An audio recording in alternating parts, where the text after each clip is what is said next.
তো হ্যালো, আসসালামু আলাইকুম বন্ধুরা, কেমন আছো তোমরা সবাই? আশা করি অনেক অনেক অনেক ভালো আছো। তো আজকে আমরা শিখবো অতি সহজে 1 মিনিটের ভিতরে কিভাবে আমরা ইউটিউব ভিডিওর থাম্বনেল সেট করতে পারি। অনেকেই কিন্তু আমরা ভিডিও দেই বা ভিডিও বানাই ইউটিউব চ্যানেল খোলার পরে আমরা কত সুন্দর সুন্দর ভিডিও বানাই, কিন্তু আমরা থাম্বনেল সেট করতে পারি না। আর দেখা যায় যে একটা পর্যায়ে আমাদের থাম্বনেল সেট করা পারি না সেজন্য কিন্তু আমাদের ভিডিও ভাইরাল হয় না বা মানুষের পছন্দ হয় না। তো আজকে আমরা শিখবো যে কাস্টম থাম্বনেল বানিয়ে সেই থাম্বনেলটা কিভাবে আমরা ইউটিউবের মধ্যে ভিডিওর মধ্যে সেট করব সেটা শিখবো। তো দেরি না করে সরাসরি চলে যাই। আমি মোবাইল তোমাদেরকে দেখিয়ে দিই মোবাইল স্ক্রিনের মধ্যে, তোমরা দেখতে থাকো ভিডিওটি। তো সর্বপ্রথম আমরা যে কাজটা করব সেটা হলো আমরা এই যে ডেটাটা অন করে নেই। আমরা যাব ওয়াইটি স্টুডিওর মধ্যে। এই যে অ্যাপসটা দেখতে পাচ্ছ, যারা যারা ইউটিউবার হয়তো বা ভিডিও আপলোড করো তারা হয়তো জানো যে ওয়াইটি স্টুডিও কি। তো ওয়াইটি স্টুডিওর মধ্যে আমি চলে গেলাম। তো এখানে চলে যাওয়ার পরে একটু লোডিং নিচ্ছে। তো এখানে চলে যাওয়ার পরে আমি যাব প্রথম এই যে কন্টেন্ট দেখতে পাচ্ছি, এই কন্টেন্টের মধ্যে। তো কন্টেন্টে যাওয়ার পরে ধরে নাও আমি একটা ভিডিওর মধ্যে থাম্বনেল লাগাবো, বা ধরো এই যে এটার মধ্যে থাম্বনেল লাগাবো। তো যে ভিডিওর মধ্যে থাম্বনেল লাগাবো সেটা কিন্তু ক্লিক করে নেবেন।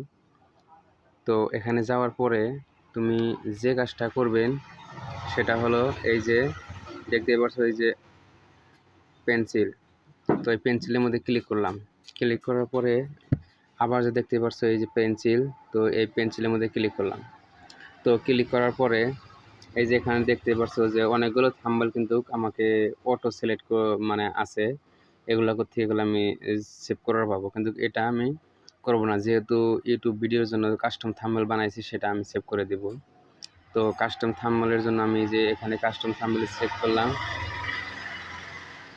করার পরেই দেখো আমার অনেকগুলো কিন্তু থাম্বনেল বানানো আছে। এই যে দেখতেই পাচ্ছ যে অনেকগুলো থাম্বনেল বানানো আছে আমার, কিন্তু আমি বানাইছি অলরেডি। তো এগুলাই আমি তোমাদেরকে একটা থাম্বনেল সেট করে শুধু দেখানোর জন্য খালি আমি তোমাদেরকে হয়তো বলছি। তো আমি সর্বপ্রথম এই যেটা সেট করে নিলাম, এই যে যেটা সিলেক্ট করে নিলাম। সিলেক্ট করার পরে যে এটা কিন্তু এখানে আসছে। তো আমি যদি এখন এই যে ডান নামে একটা অপশন আছে, এই যে উপরে দেখতে বসো রাইট সাইডে কর্নারে, তো ওখানে যদি আমি প্রেস করার সাথে সাথে কিন্তু এই যে আমাদের হয়ে গেছে, কিন্তু থাম্বনেলটা কিন্তু আমাদের এখানে সেট হয়ে গেছে। যে এটা শুধু আমি তোমাদের দেখানোর সুবিধাতে খালি আমি দেখালাম যে থাম্বনেল কীভাবে সেট করতে লাগে। তো এরকমভাবে তোমরা সেট করে নিও। আর অবশ্যই যখন তুমি থাম্বনেল সেট করবো তখন ভিডিওটা হয়তো আনলিস্টেড দিয়ে নিও, ওটা ভালো হবে আর কি। তো এরকমভাবে তোমরা ভিডিওর থাম্বনেল সেভ করে নিও।